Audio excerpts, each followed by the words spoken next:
evening, everyone. We are in the last month of third quarters, and therefore we have a guest country session. Today, we have the privilege and the honor to invite Thailand.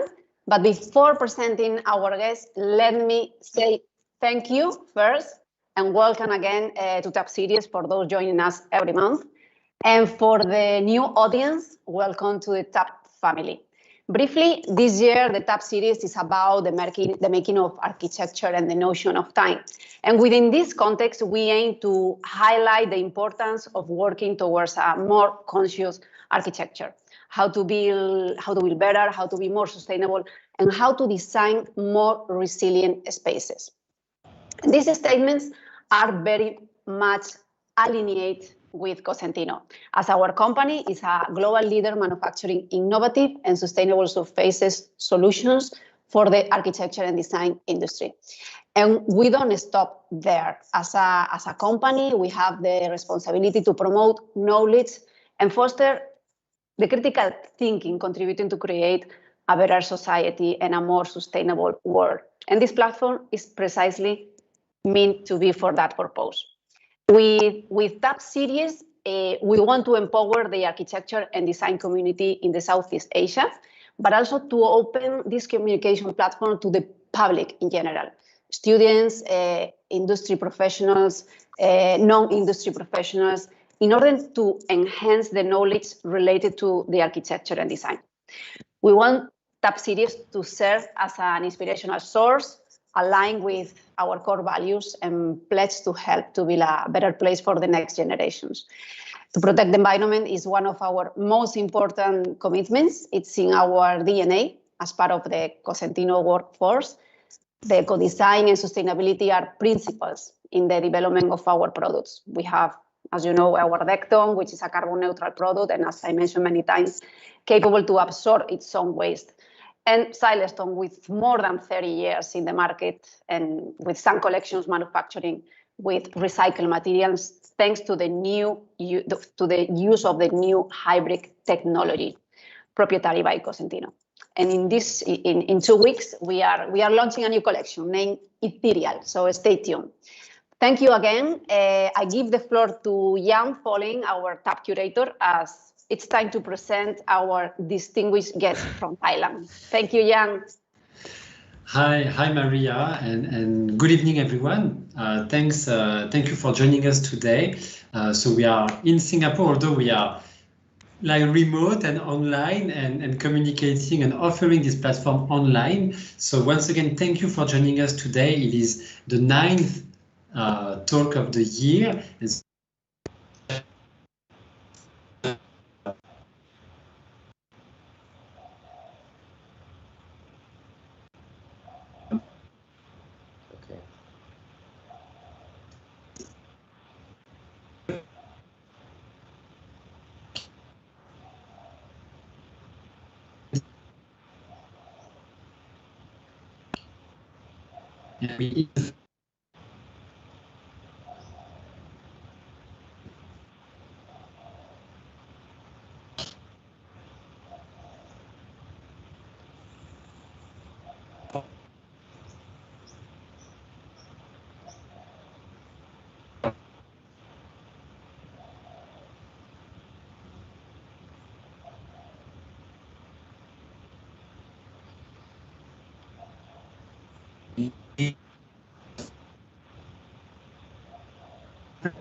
Hi again, everyone. Sorry for these technical issues. It's the ninth time that we are doing it this year, and it happens. So we're in Singapore, where 5G is everywhere, and it seems that I got disconnected. So I'm very much sorry about it. I hope that it is still working well. So it happens. So that's the beauty of being online. So thanks again, everyone, for being here today. I hope that you can hear me. Can you hear me? I guess you can hear me. Yes, great. So I will just reintroduce basically our tab series where we are celebrating architecture and the making of architecture, the different processes. And so that's why we invited our friends from Thailand, Chat Architect. So it's an architect that I do admire for his commitment towards the communities and that celebrate a very articulated way of making architecture. And so just a little bit of background information on Chat. So Chatpong Chuenrudeemol is a director of Chat Architect based in Bangkok. The office, together with its research branch Chat Lab, works to survey, document, and decode Bangkok Bastards, Thailand's live street vernacular, in order to propose a locally rooted language of hybrid architectural strategies for Southeast Asia. So it's very exciting to have Chat on board today to see different ways of making architecture, especially from Bangkok. And so today the lecture will be like Bangkok Bastards are this architectural concoction created by everyday people to solve everyday problem. And so these live street vernacular typologies potentially hold the key to discovering an authentic hybrid language of architecture for Thailand and all of our ASEAN community. So once again, sorry for this technical glitch that just happened at the beginning. If I would be on stage with Chat, I would say, and now welcome Chat on stage. Chat, the floor is yours. Thank you so much. Everybody can hear me okay? Yeah? Yes, we can. Thank you, Jan. Thank you, Maria and Cosentino, for being a great sponsor. I'm very honored and to be sharing ideas with my colleagues all over the world. Like Jan said, our practice is kind of unique in that we do research, but it isn't because I'm overly academic or I have a thirst to do research in terms of academia, but it's because I want to teach myself. After moving back from the United States to Thailand, even though I was born here, I wasn't raised here. And coming back to Thailand, I wanted to really understand the authenticity of the city, of the architecture, of the local DNA here. And so what happened is I basically wanted to teach myself in how to do work that was more in tune with the local vernacular architecture. And the first thing I did, even before I start researching, was to design my own house for my wife and my son. And we're in this setting right now. It's a small little courtyard house, right? But what is kind of unique about it is right behind me is our fence. If I may switch to PowerPoint, and I'll switch right back. This setting is the result of a research I started doing. Okay, can you see my screen? You can hear city noises, the dogs barking. So, if you can see my first slide, this is what happens when you adopt kind of a Western way of living.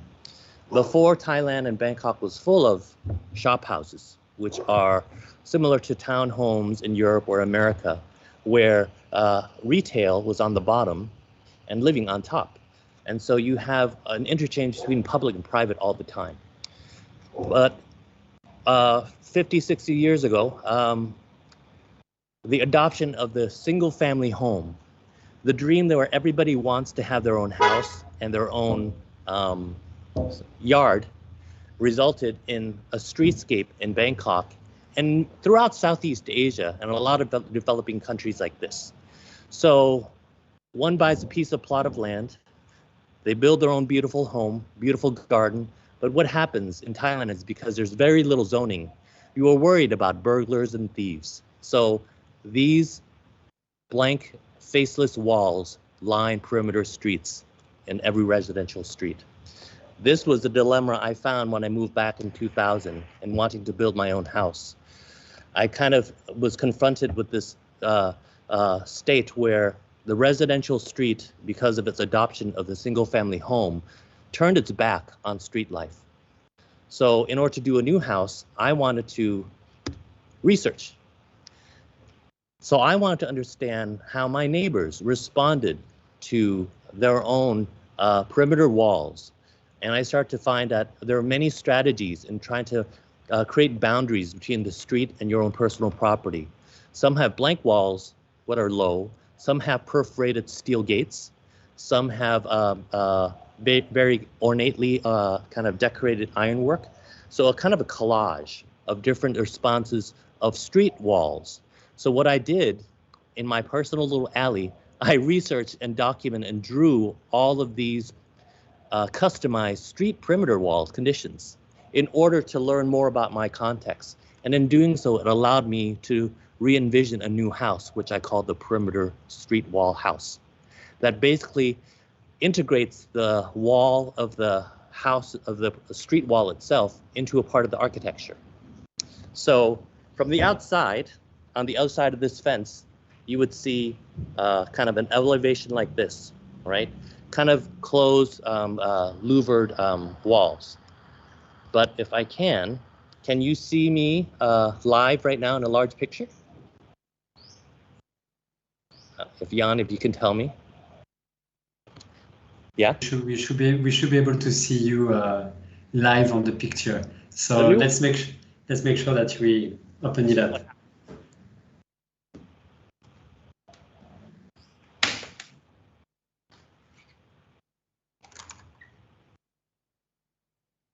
I'm able to make my perimeter wall operable so that it becomes a living, breathing wall, right? Not only connecting me to the street, but also creating a new, friendlier perimeter wall condition where once before the perimeter walls used to be a defensive boundary, now becomes a fifth elevation to the house. So this is where the research started in trying to solve problems and understanding local conditions. Looking at issues that most people didn't really care about. They thought I was crazy going out and photographing neighbors' walls. So this is kind of the beginning. Now I'm going to move back inside where I can control the noise and we'll talk more.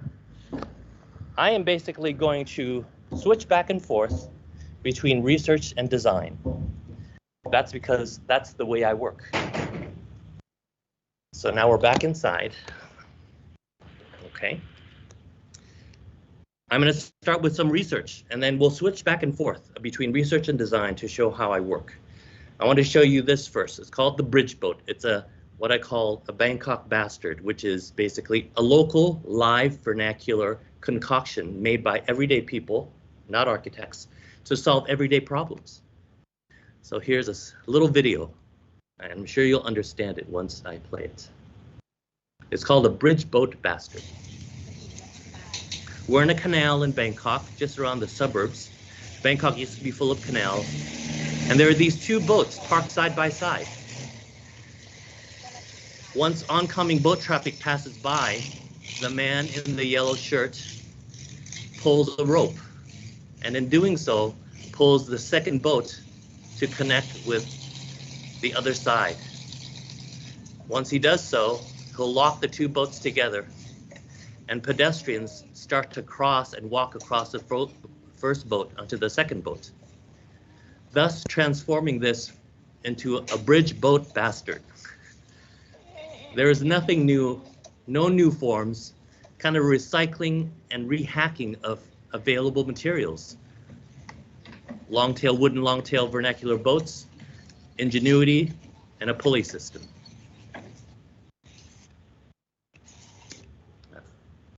So not only do we photograph and sometimes videotape, we draw We draw and learn. We not only draw the bastards or the research subjects themselves, but we draw the context to really understand that a piece of architecture or furniture is connected to its surroundings, which is Bangkok.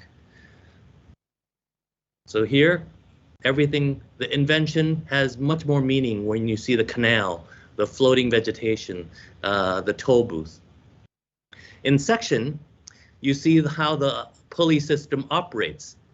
Once the bolts are pulled back to the right and become parallel, the bridge operator knows to give slack to the rope so that it goes underneath, so that oncoming boats can pass above the rope, so the propellers don't entangle the rope. So there's kind of a strategy to maneuvering the rope. This was done, this Bangkok Bastard was actually documented by one of the student interns with us. Anybody can record bastards to us. So here she basically documented the tectonics of the pulley system that allows this bridge boat system to operate. And again, this is all local ingenuity. So which leads us, that's one example of what I call a Bangkok Bastard. It's unexpected, it's not capital A architecture, but it's so authentic and so ingenious and something you usually never seen before. Once I start doing research kind of seriously in order to learn, the first subject that in fact that I was interested in was a construction worker house. Now in Thailand, and as in a lot of developing nations in Southeast Asia, when a building is constructed, let's say this condominium, which is over 30 stories high in the back, when it's constructed, the construction workers actually live on site. Either they're local from northeastern Thailand or actually migrant workers, perhaps from Myanmar or Laos. So they live on site, and in doing so, they're charged with the task of building their own construction worker house dormitories. And they do so by scavenging materials on the construction site or other cheap materials in order to create this very modest, sometimes messy residential compound that's mobile. So this is a construction worker house I took a photo of while driving my son to school. The beauty with Bangkok Bastards is you have to look very deep. Once you drive past this elevation, you may think, oh, it's just it looks like it's a slum, it's dirty, it's smelly. It probably is a little to a certain extent, right?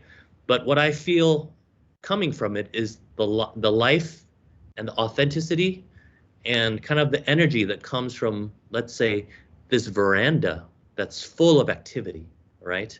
And it's unfiltered, it's authentic.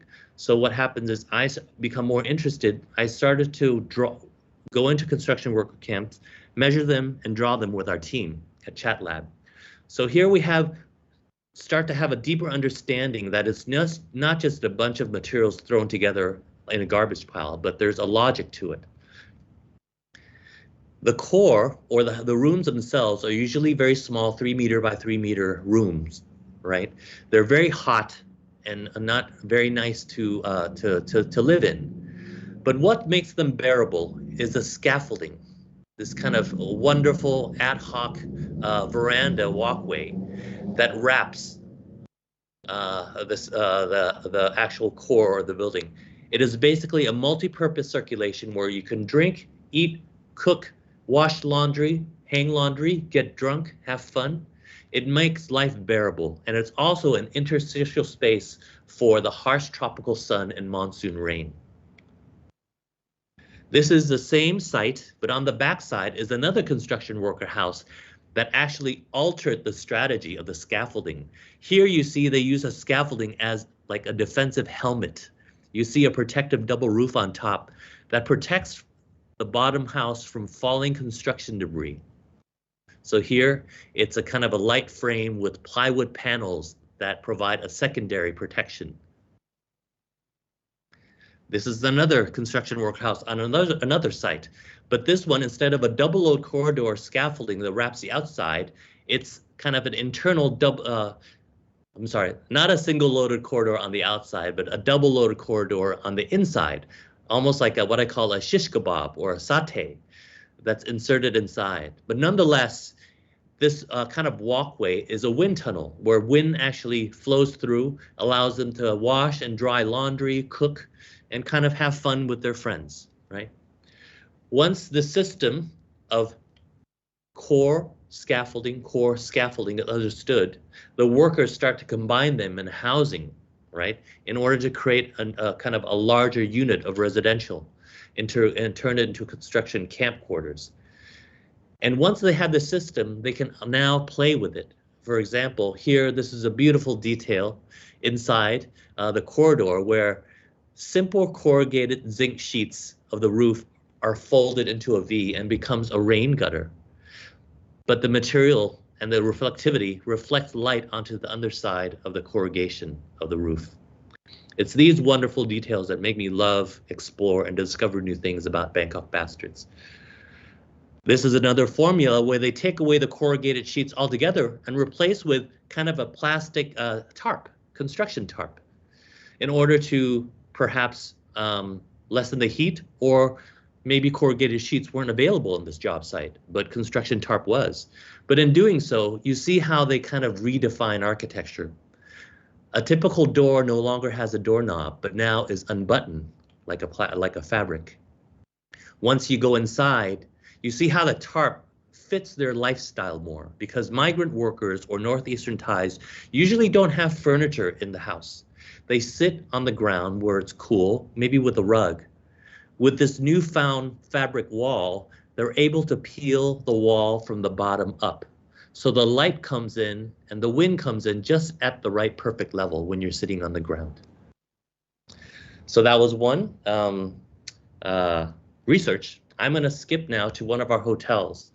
You'll start to see, and it's taken a long time for me to research, 5-6 years, in order to gain enough knowledge for me to start incorporating the information I've gathered, the understanding of local bastards into a design project.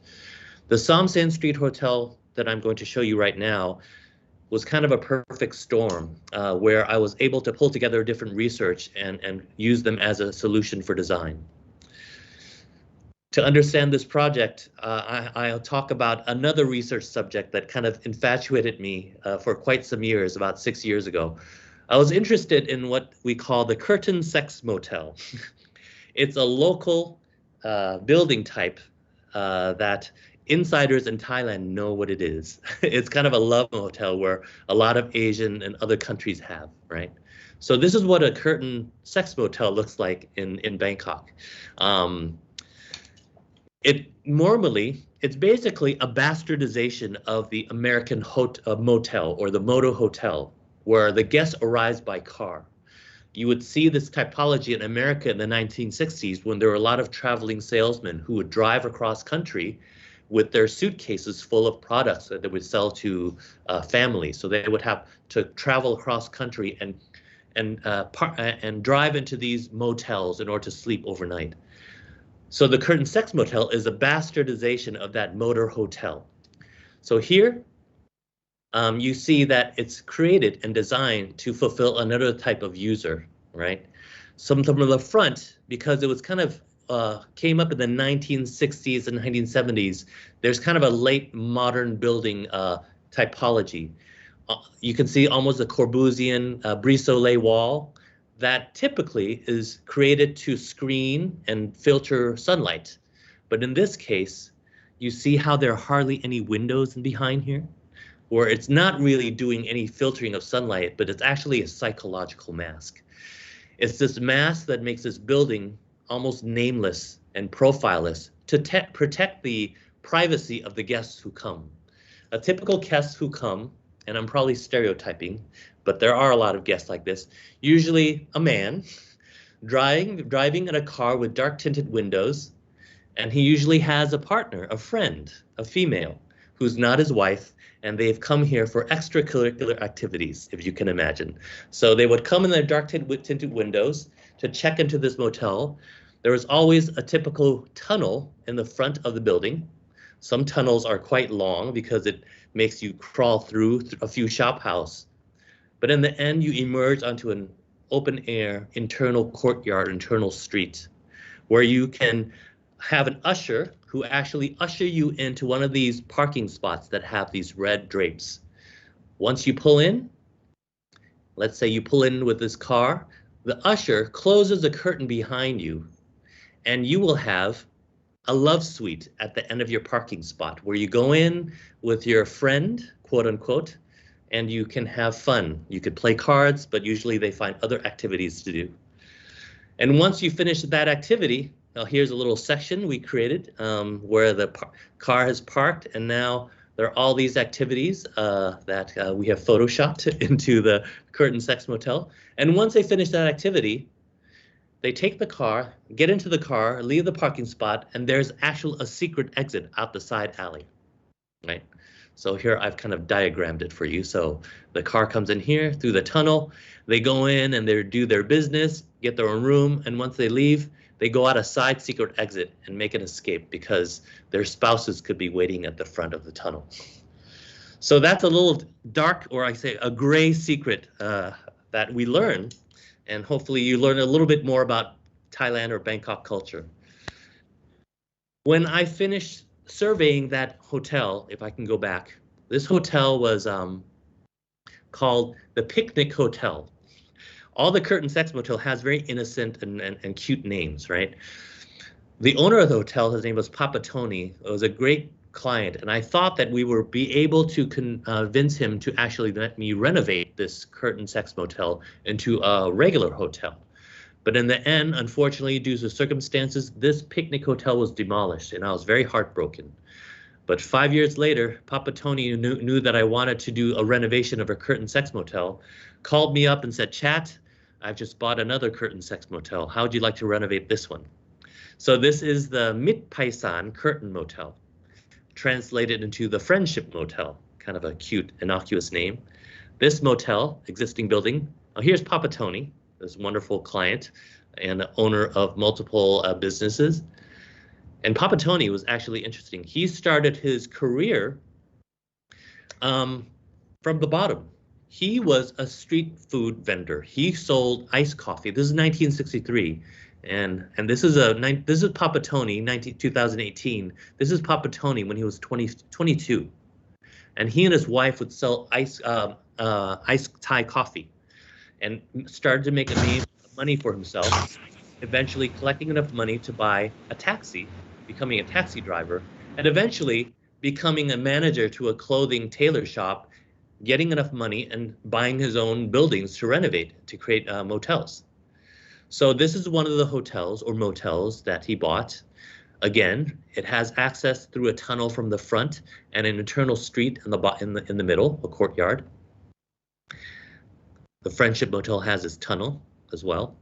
So once you go through this tunnel, the courtyard isn't as nice as the first motel I showed you. It's a little bit narrow. So what we did was we wanted to maintain this outdoor room, but we kind of knocked down a few of the rooms to create a larger outdoor room in the courtyard.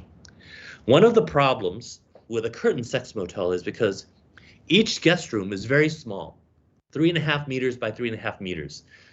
Because, as you know, guests or clientele come in here and they don't do pretty much anything other than you know what. So it doesn't take much room and it doesn't take a long time. So the rooms are very compact and small. I was tasked by Papa Tony to create as much profit as possible in creating this new hotel, but not spend too much money in a renovation. So he asked me, how can he sleep 3 people in one hotel room other than just 2 people? So he wanted to create extra income from each hotel room by being able to make a design so that it sleeps an extra person, an extra bed to create more revenue. So what I suggested was this. I suggested that he would have a bed box that could be cantilevered from the existing facade without having to reintroduce new piles and foundations. So this bed box inserted into the elevation or the outside wall of each of the rooms becomes not only kind of a place to hang out, read, listen to your music and an iPhone and look down into the city, but it also becomes a third bed that you can charge extra for guests. If this is the existing building, right, that we kind of strip down all the useless brise-soleil And we added these sleeping pods, right? And the sleeping pods are minimal. They're only 128 by 240, just enough to save money and to sleep comfortably, one person. What happens with this minimal intervention is when these bed boxes are extruded, there are 4 right here, it leaves a gap in the facade. And what happens with the gap is we come back to the first lessons from the research. It's filled with the scaffolding, kind of the living scaffolding that I studied so much, the construction worker houses, and actually exists in many other types of live vernacular. What's going to happen with this scaffolding? It's going to have the task of flipping the hotel inside out. It will try to turn what was once a dark, mysterious, and very introverted building with questionable program inside out into a dark, light-filled, active hotel that reignites the street life. The scaffolding elements are divided into 3 elements: the porch, the alley, and the outdoor theater. Each has its own task of reigniting the city life. The soi, or the alley element of the scaffolding, tries to solve a very simple problem we find in Thailand, or in Southeast Asia, I think. Developers always approach us, or clients, if we're to do a condominium or an apartment and say, please chat, please do just a nice elevation and put in balconies, because foreigners love balconies. You see them all over Europe and America. It'll look really good. What happens when we design balconies in Bangkok? A very polluted, noisy, and kind of compact urbanism. Nobody ever comes out to hang out in a balcony. What happens is it becomes a place for air condensers, sanitary pipes, electrical conduit, basically a space holder for MEP, engineering systems. And what happens with that is whenever your air conditioning is broken down, the repairmen always have to walk through your unit in order to service the machinery that's on your balcony. What this soi, or elevated vertical alley scaffolding, does is that it allows repairmen to actually service every single MEP element, electrical, mechanical, sanitary, that's placed on the balcony without having to go through the room's interior. So it's a continuous service corridor in the elevation. But I'll show you there's another surprise community function that follows afterwards. So this is actually the vertical alley where they can service all the mechanical systems without having to go through the rooms. In order to access this vertical alley from the front corner, we kind of bastardized an existing Bangkok Bastard. On the left is this amazing, incredible, beautiful invention called the light bulb changing stair. You see this in all gas stations in Thailand that have high canopies, about 5 meters high. So the gas station attendants would hack and create this type of walk-up stair so that they can change the light bulbs here. So we've kind of bastardized this form to create a new stair that accesses this scaffolding. Next, the porch element is basically a scaffolding that connects the area that's a setback for the building. So here is the edge of the sidewalk, and this is the edge of the building.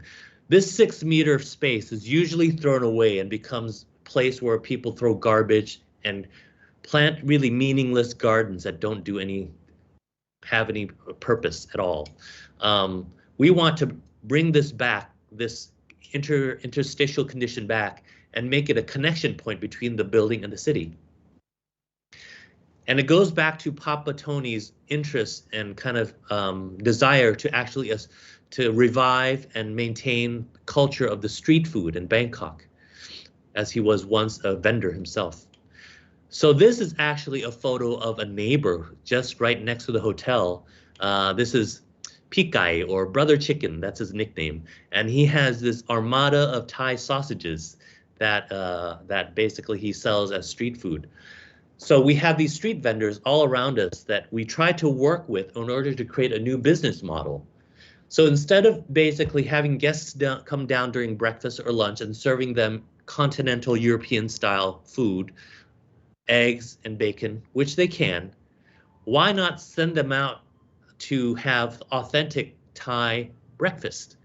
Whether it's Thai deep fried beignet or donuts, Thai sausages, Thai barbecue. That way, it becomes a way of creating a new type of collaborative food business where when we send them out to eat food from an authentic street food, the hotel becomes a street food hotel that has its own internal branding as kind of a very locally authentic. Here's another one of our friends who is cooking street food right on the street. Also, for the few years past, the government has been cracking down on roaming street food vendors because they want to clean up the streets, thinking that the vendors are basically creating havoc and waste and basically littering the sidewalks and streets. So they basically want to clean it up, much like how Singapore has very organized street food courts. But in a way, this is very hard for vendors in Thailand, where the nomadic nature, the roaming nature of the street food vendor itself is really intertwined with the lifestyle where it can't be stationary. So this project is a way to kind of create an alternative solution to street food vendors. So as you can see, within the porch area, we've designed this mobile furniture that's kind of inspired by the moving vendor. So it also talks about how we feel from our studies of Bangkok Bastards. Architecture isn't just walls and floors and roof or building. In the streetscape of Bangkok, space can be created with stools and tables, vendor carts, even twinkling lights, kind of signifying space without having hard edges. So these are our tools. This is kind of an opening night when the hotel had a soft opening, and you can see how the food vendors can escape the police, actually plug into the property and actually sell their food within the perimeter of the hotel itself and having canopy as well. Do you remember when I told you that we had this vertical alley to service MEP elements? At night and on weekends, this vertical alley turns into a vertical stage where the hotel allows street performances, dancing and music to actually reignite the street culture or the local street that used to be a dead red light district. So I'll show you a little video from the opening night concert.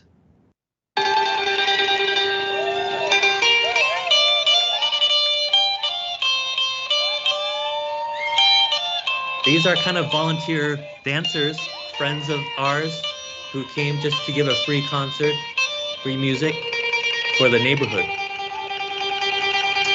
So each platform, the air condensers become dancing platforms.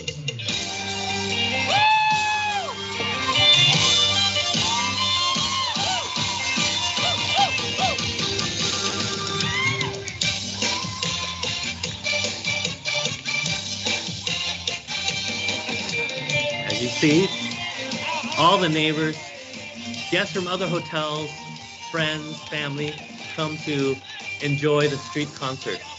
So the hotel has transformed the streetscape.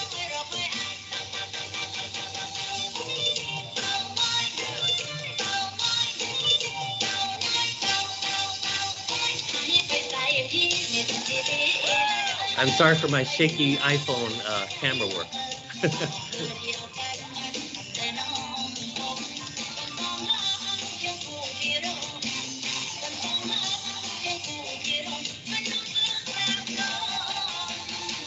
While we're filming, more and more people collect, as you can see.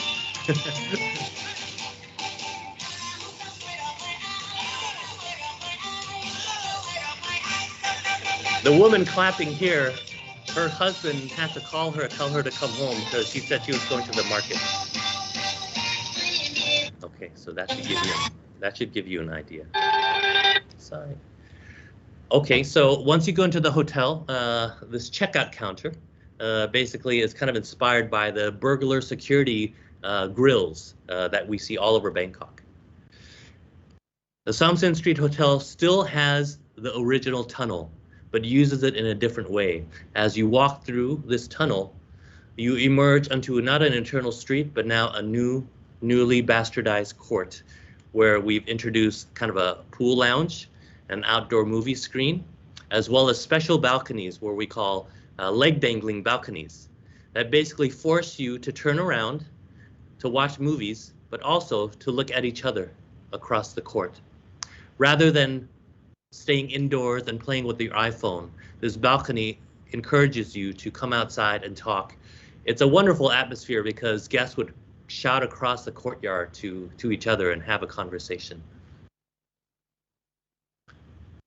On top of that, while you're watching your movie, if you want some snacks, there'll be a kind of a customized pulley system that brings popcorn and food and snacks up to your balcony while you're enjoying your movie.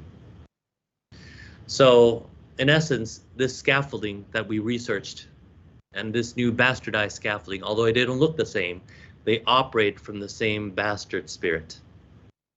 Okay, so that was one project. I'm going to now skip to another project, another research. This one is called the Street Food Palace. It's found in Old Bangkok.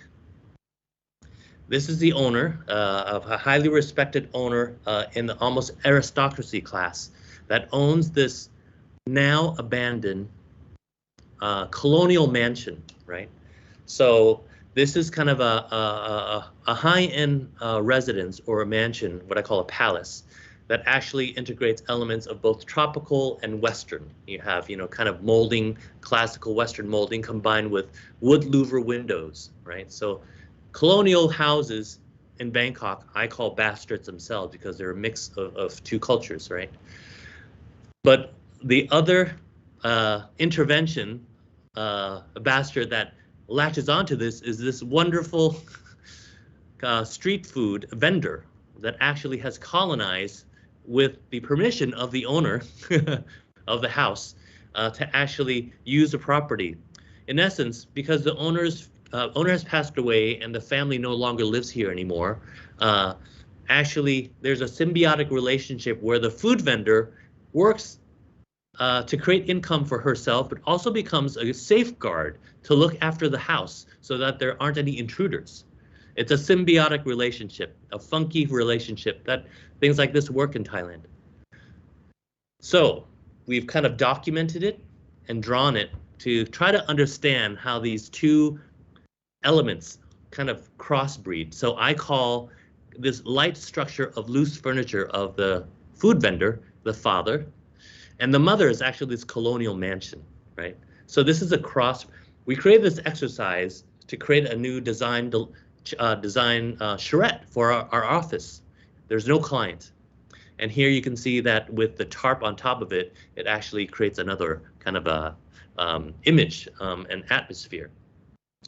So with this research, we went a step further where internally we created two teams in the office lab in order to create two new offspring or bastards from the cross-pollination of father and mother. This first one is we actually created a program too.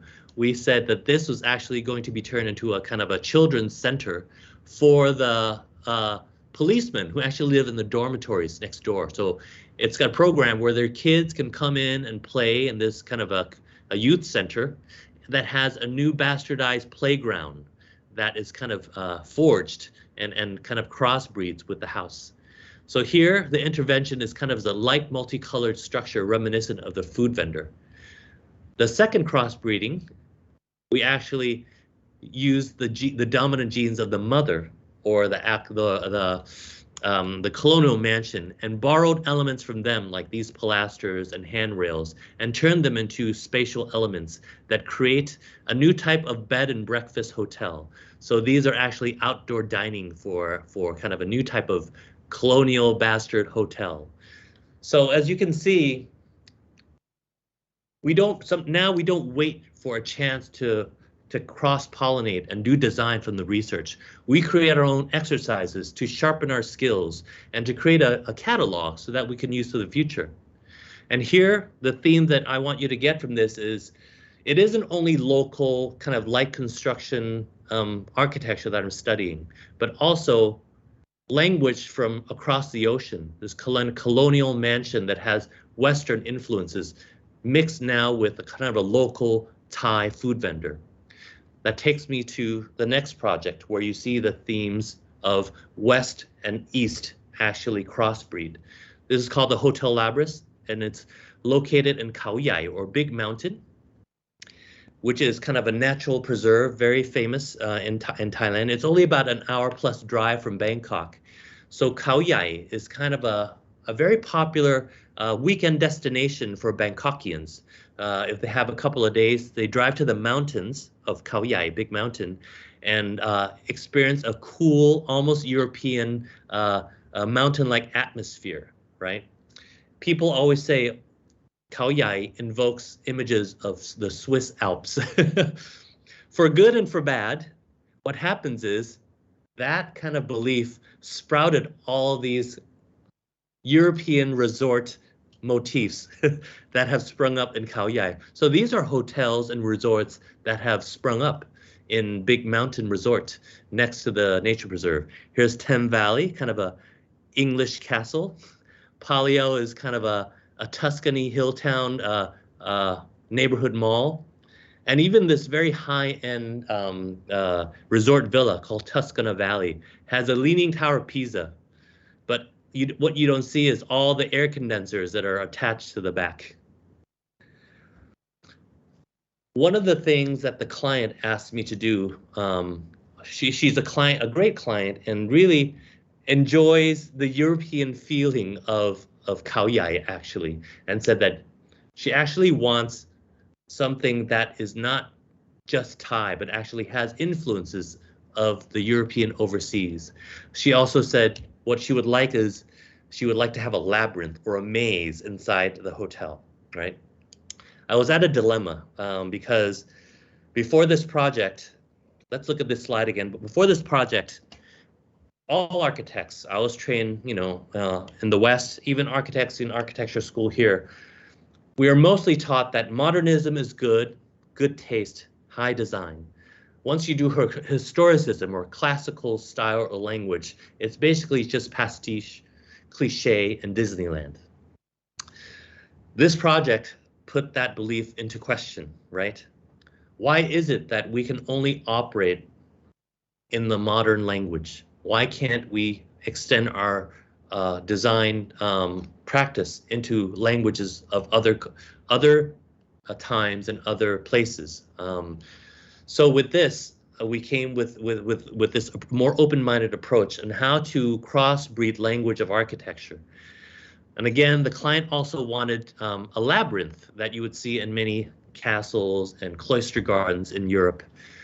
But I thought that because this is not straight language of architecture, it actually has some quality elements of spatial manipulation as a labyrinth is. So I said, yes, I can work with this. But the last slide she showed me was this. Oh, I didn't show you. She actually showed me a slide of Harry Potter's Wizarding World in Universal Studios. I just told her basically this resort will not be European, it won't be Harry Potter, but it will be magical in some way. So we started off, we work with kind of a very talented kind of graphic designer and researcher as well. And we researched local wildlife that actually exists in Khao Yai, from various squirrels to porcupines to gibbons to deer. So these are actual animals that lived in the wildlife reserve. But we actually put a spin on this in order to create this into a hotel that becomes a kingdom for these magical animals. They all have these magical horns, right? So the resort itself is this kind of elongated property, and the front entry on the street is right here on your left. We basically created this resort and turned the master plan into a novel that consists of 5 chapters. From the chapter 1, where there's arrival, the hotel is the chapter 2, the villas are chapter 3, and the great hall or the restaurant is chapter 4, and lastly, the kind of the never-ending pool is kind of the chapter 5. And each chapter is occupied by one of these species of animals. So we try create a narrative that isn't just pastiche or cliche, but it's meant to educate kids who come here as well to indirectly teach them about the local wildlife, all the while creating a narrative that makes the stay enjoyable. So this is the actual aerial photograph of the resort itself. It's basically based on a bastardization and crossbreeding of the labyrinth typology. So each chapter is kind of its own take on the spatial qualities of a labyrinth. The first chapter of Arrival creates kind of this organic winding road where kids can run around and play hide and seek in these patches of green, right? This front part also works as a filter to filter out noise from the speeding traffic in the front. And we've customized these kind of iron brass sculptures of these mystical animals that are hidden in the forest, right? These are kind of the fire eaters. The cafe itself is actually tucked inside one of these berms, right? But what I wanted to skip to was actually the kind of the heart. There are two main elements that I want you to show you: is the hotel element and the Great Hall, which is chapter 5, which is kind of a bastardization of the labyrinth. Let me go back. So the hotel element itself has, if I remember correctly, 62 rooms, right? But basically, what we told the client who presented is that it's basically kind of a cloister garden, kind of a typology of almost a fortress-like structure where guests come and actually they have a secret garden inside. But in actuality, it's basically a shophouse module of 2 strips, 5 by 12. In the end, I always like to mix kind of a local typology even though there's kind of a foreign narrative. So what happens is, in order to check in, you come through this central tunnel into the open air and checkout lobby in the middle of the garden. So as you approach through the tunnel, I'm sorry, I'm missing the tunnel, but that's all right. As you approach through this tunnel, you emerge into the courtyard and you see this open pavilion where you check in, and this open air lobby. Once you go to the front table, there are all these, an infinite number of drawers, and your own drawer is a special drawer where you bring out, the attendant will bring out a special welcoming package where you have a welcome letter, card key, kind of a special magical antler keychain. But you have to take your key in order to find your own room, almost like a game. So you take this key, and then you go out into the exterior of this garden, where there are 48 different doors, 2 of which are not the same. And you use your key to go into your own private door, right? And that door leads to your own labyrinth. And the interesting thing I want to tell you is that each door is actually salvaged from local wooden traditional Thai doors that you find in shop houses or old Thai stilt houses. I like the mixing of cultures. Even though this is kind of a Western narrative, there are Thai elements in here that create a blurriness of culture. And in doing so, we bastardize the doors themselves. We take out certain infill panels and replace them with transparent steel bars so that these doors, once internal doors, become exterior doors that allow views through and breezes to go through, and frame views of the labyrinth inside. So as you can see here, whichever door you pick will lead you mysteriously to your own room. So you go in, sometimes the labyrinth path is deep, it makes you turn corners, and then it makes you arrive on the first level, or it could lead you to a stair that takes you to the second or the third level. You don't know where you're going to go. And it's a twist on the first ever labyrinth that was created in Greek mythology, which was a labyrinth created by King Minos to trap the Minotaur monster, the monster that has the body of a human and the head of a bull. So the maze was created to trap this monster from terrorizing the villagers. But if you look at the typology of this maze, it has one entry and one exit, right? To confuse the visitor. How do I bastardize this Western typology to make it fit a hotel resort in Bangkok in the mountains. So instead of one entry and one exit, we've created 48 different entries that lead to 48 different rooms. So that's how we bastardize the labyrinth. And in doing so, we create a new room typology. Now each room not only has its personal path or lobby from the front door, which is stretched across, it also can be seen as its personal linear garden, where you can actually come out and have breakfast. So you have each room, 48 rooms, has its own private garden, as you can see, all kind of uniquely shaped. So for breakfast, you can come down from your room and have breakfast in your own private maze-like path or garden. What happens with the garden as well, this new tropical maze, I call it, it allows you to kind of see where you're going, and it allows you to see a collapsed picture of the mountains, the new mountain tropical architecture, and the gardens. So it's a new way to reframe Thai nature through architecture and bastardized landscape.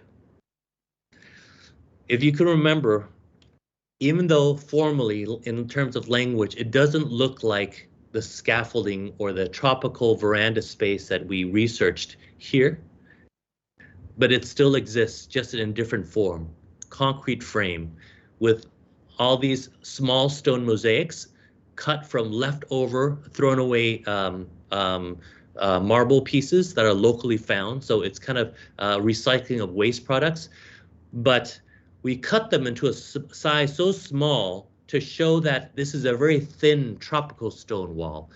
It's not made of large boulders, but it's actually expressing its thinness and lightness and non-load-bearing elements.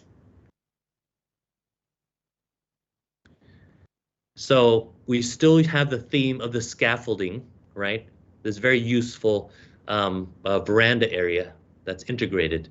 So here, as you can see, this veranda area, or the scaffolding area, is, even though it doesn't look the same as a construction worker house, it assumes a new language that's appropriate for the Thai tropical mountains that has to withstand mountain monsoons as well, but it is actually kind of a light concrete structure. And here you see how this veranda or scaffolding, stone scaffolding structure connects you back to the labyrinth and to the mountains. So these are collages that we created in order to show the bastardization process. This is kind of a first stage of Khao Yai, or Big Mountain, before the invasion of the European resorts, right? Basically, there was just nature and Thai houses on stilts. But over time, as it became a kind of resort destination, different languages of architecture appeared. And this form is actually the cross-pollination of the different gabled roofs and form of the multiple languages into this. Lastly, I want to show you the other element that's important. If chapter 2 were the hotel, chapter 4 is actually the Great Hall or the restaurant. Internally, we think these two buildings, although we haven't told anybody, they're actually conceptual twins, and I'll show you how. I've never actually told this to anybody outside. We've only lectured this to some students, but this is kind of the first time we've kind of revealed this connection. So this is the food hall, the Great Hall, we call it. And we basically try to create a language of architecture that has multiple meanings. This large roof, concave, actually works to frame the mountain and this large ancient tree called Ton Yang Na that's been here for hundreds of years. It was the first thing I noticed when I went on site, and we knew that we need to frame this and give it respect in the most proper way. But as I scroll through, you'll see how this building itself has multiple meanings in terms of architectural language.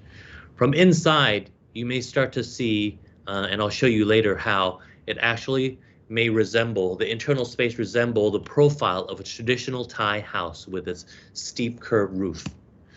From other moments, on the underside of the belly, it almost looks like the underside of a ship. But in actuality, even though we create a narrative that seems like a Western theme, I never abandoned the local roots of where the typology has come from. In envisioning this building, we really thought about the first Thai houses that existed in Khao Yai, which were single houses on stilts. This is a typical Thai typology where wooden houses are lifted off the ground on these stilts so that it can accommodate the floodwaters that come underneath. We want to create a new typology for the single family home and asked, can the hominess and the comfort of a single family Thai house be hybridized to accommodate not only 5 people in a family, but 200 people in a restaurant?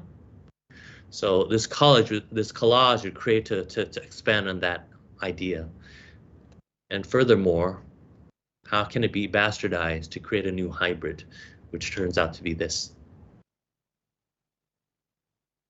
So as you can see, the hotel itself and the Great Hall itself are bastards of various influences from East and West.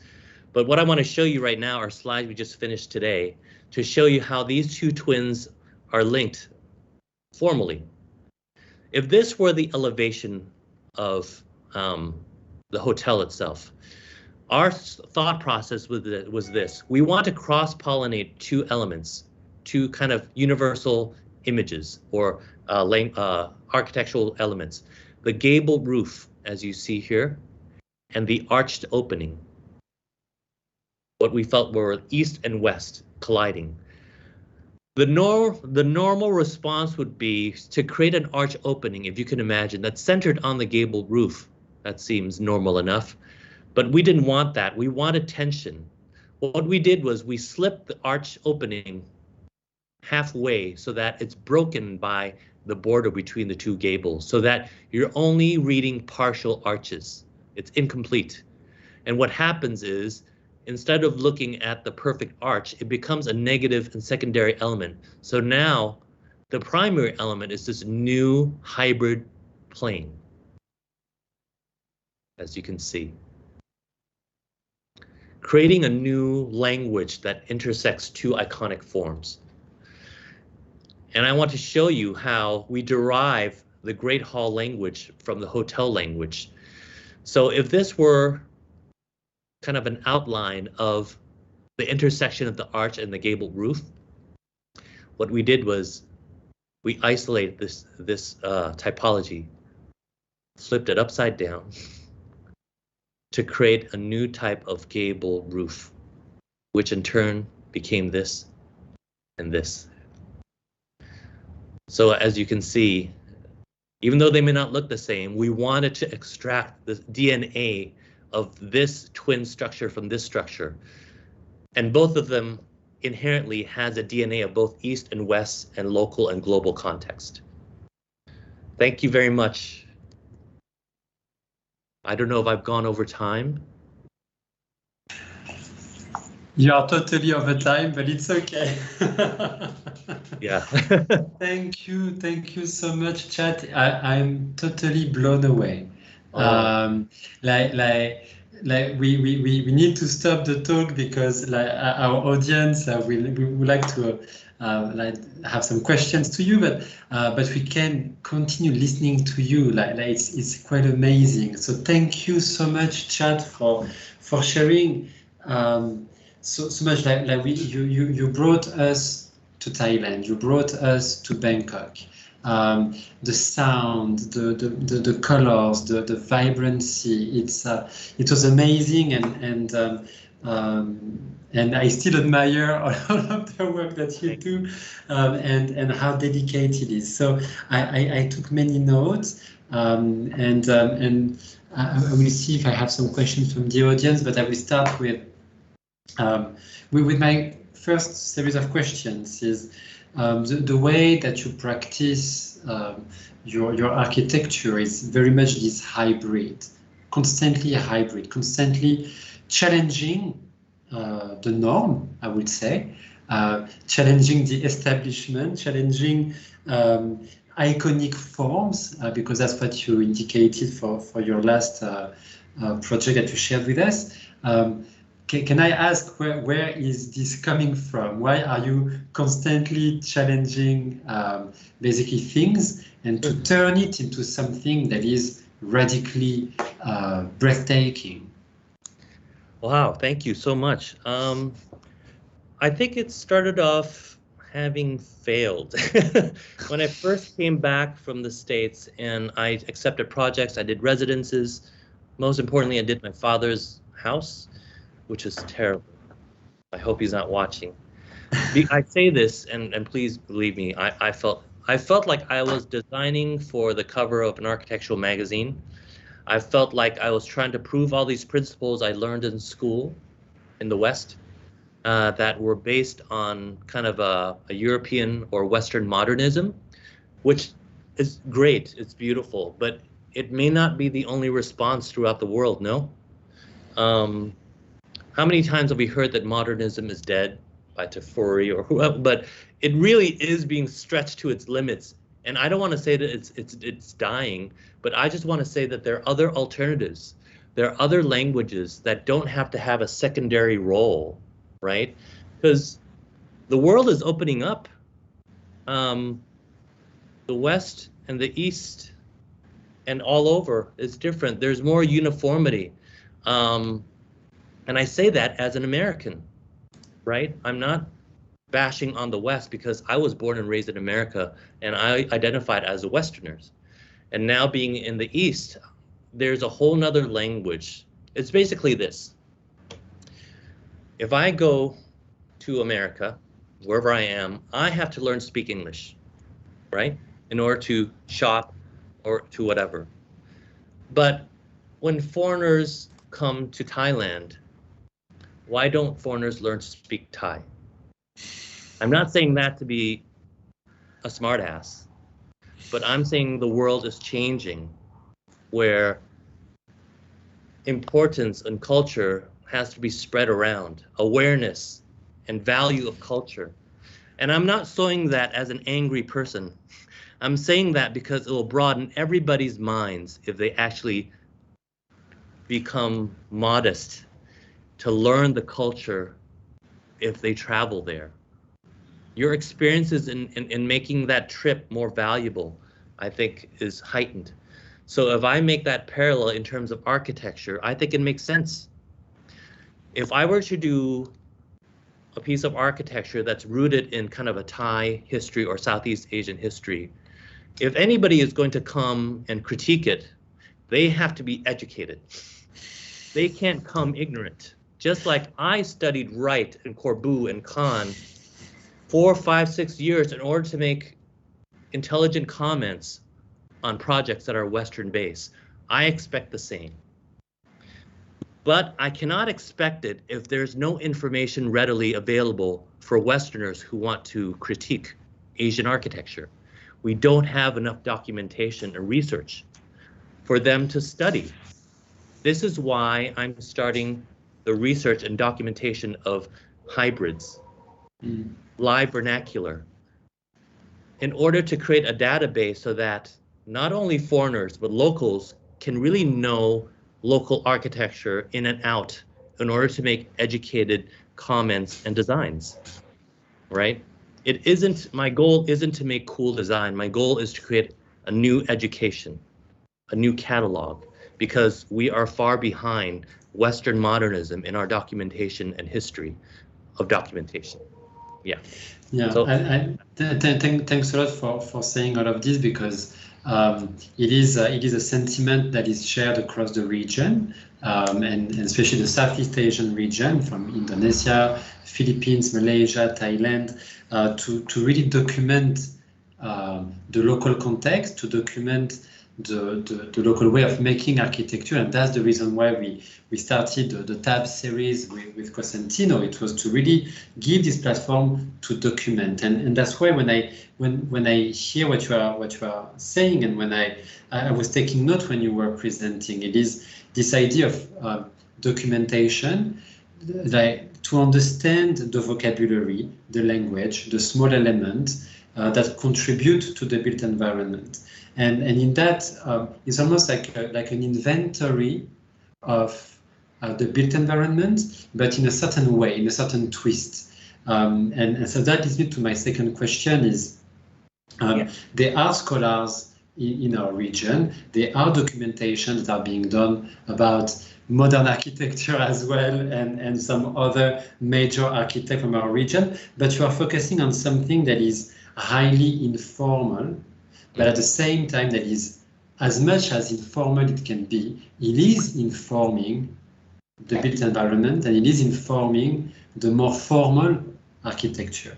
So my question to you is that when you started to look into these informal settings, what you call bastard, basically, all of this informal setting, do you have a story, something that was a huge eye opener for you, and especially from like being educated from the West, coming to Thailand, to Bangkok, and the more you are studying it, the more there is beauty, harmony, and poetry to all of this. But what was for you the turning point, the big eye opener, and you were like, that's what it is, and that's the reason why I'm doing it, and that's the reason why I'm documenting all of that for my peers, for my community, for the younger designers and architects, and for the larger society?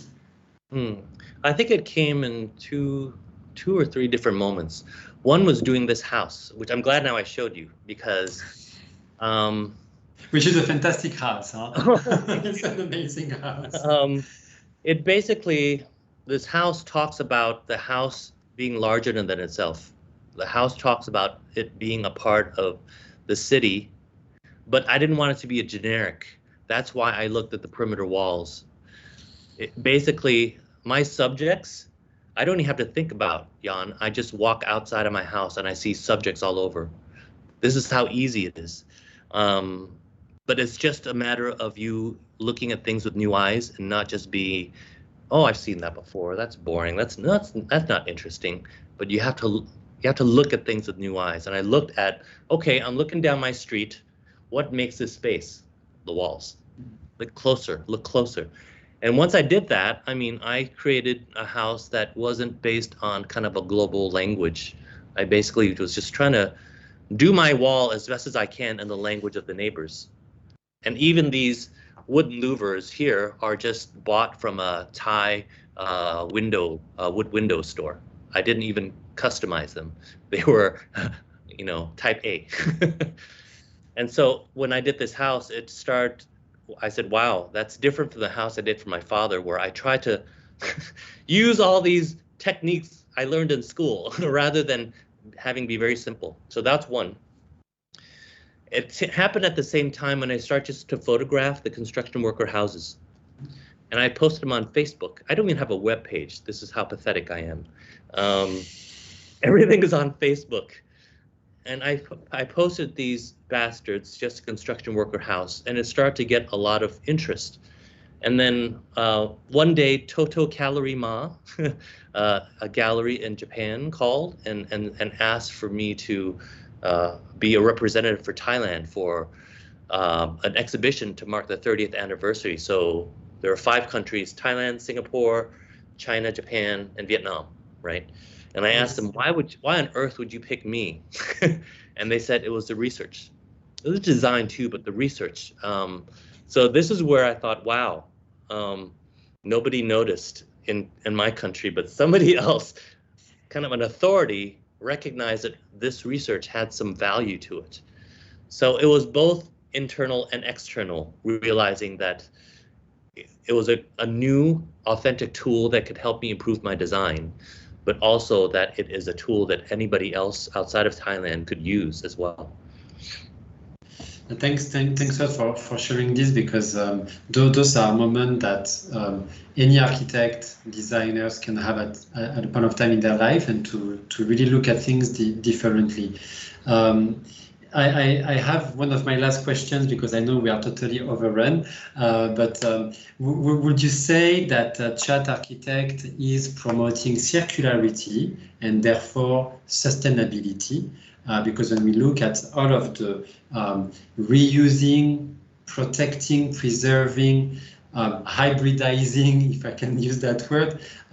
So from my perspective, it seems to be highly circular, but is it something that you really think when you do it? Is it like on purpose, or is it because for you it is evident when you do this circular design? I don't know if it's on purpose, and I don't know if what I'm doing is sustainable, because that's really not the goal. I try to learn as much from the creators of Bangkok Bastards as much as I can. Basically, people who basically just try to solve everyday problems with just the tools, materials they have around me. And also inject some type of whimsical and humor into it as well. People don't talk about humor in architecture, but I feel like, I mean, it's an element of Thailand as well. And it's just the spirit that I can't, sometimes it's not a form, but it's kind of, it's embodied in maybe the strategy I use to solve a problem. Sometimes it's form, sometimes it's not. So I almost look to the lessons that I learned locally rather than trying to answer a global theme, which I try to stay away from, because, I mean, let's face it, I mean, all these itty terms, you hear them a lot, whether it's green, sustainability, resiliency, I don't know, I can't keep track because they change. But they serve a purpose because they're usually highlighting some important problem that's happening in the world, right? And that problem sometimes usually has its own manifestation in local culture. Let's that way. It's kind of looking at themes from the bottom up. And sometimes, yeah, they fall under a big umbrella like sustainability. But yeah. Thanks a lot, Chad, for sharing all of that. It's very refreshing to attend your talk. It's very inspiring. It gave me a lot of inspiration. You are a very strong storyteller. With your architecture, with all of the different words that you are utilizing in the architecture that you are creating with your team. So it is inspiring, and I really believe that our audience will be inspired with what you are creating, what you are researching on, that makes the whole built environment from Southeast Asia moving further, being highly rooted into basically local context, and then to make all of our society moving further. So once again, thank you so much, Chad, for being with us today. And thanks for sharing all of this amazing project. And just a last word to our audience. Next month is a special month in Singapore and the rest of the world, because it is the month of architecture. And so we will be doing a special talk in conjunction with Archifest. So stay tuned to see who will be our next speaker. So once again, thanks everyone for being here today. Thanks, Chat, for sharing with us your amazing project. And so see you everyone online, and have a good evening. So thanks a lot, and Chat, stay with us just for a short time, and everyone else have a fantastic evening. Thanks again. Thank you.